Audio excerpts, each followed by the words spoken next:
আগামীর বাংলাদেশে জাতীয়তাবাদী চিকিৎসকদের যে নেতৃত্ব দেবে তারা হবে সৎ, যোগ্য, মেধাবী এবং সাংগঠনিক, যারা বিগত ফ্যাসিস্ট সরকারের সময়ে বিভিন্ন পেশাজীবী আন্দোলনে অংশগ্রহণ করেছেন এবং ডাক্তারদের দাবির পক্ষে, ডাক্তারদের ন্যায্য দাবির পক্ষে যারা রাজপথে আন্দোলন করেছেন।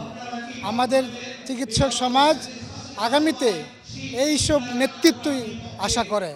আমরা আশা করি চিকিৎসক সমাজ আগামী 9 August doctors association of Bangladesh ড্যাবের যে নেতৃত্ব তৈরি করবেন তারা বুঝে শুনে এবং সাংগঠনিকভাবেই নেতৃত্ব তৈরি করবেন বলে আমাদের দৃঢ় বিশ্বাস।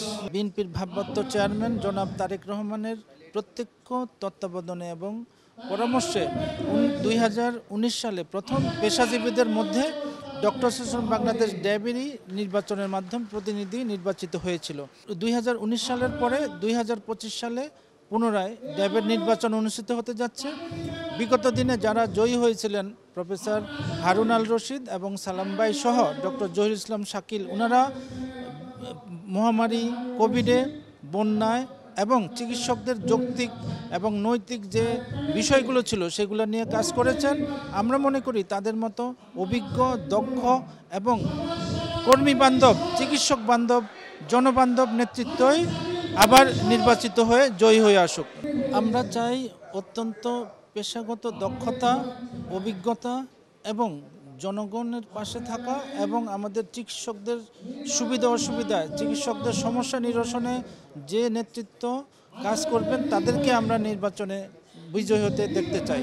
তারেক রহমান তার প্রত্যক্ষ পরিদর্শনে আমাদের এই ড্যাব নির্বাচন হতে যাচ্ছে। উনি নির্দেশনা দিয়েছেন যারা দীর্ঘ 17 বছর ফ্যাসিস্ট সরকারের রক্তচক্ষুকে উপেক্ষা করে ড্যাবের সদস্যপদ ধরে রেখেছেন, 5ই আগস্টের পূর্বে শুধু তাদেরকেই সম্মানিত ভোটার হিসেবে নির্ধারণ করে দিয়েছেন 3139 জন।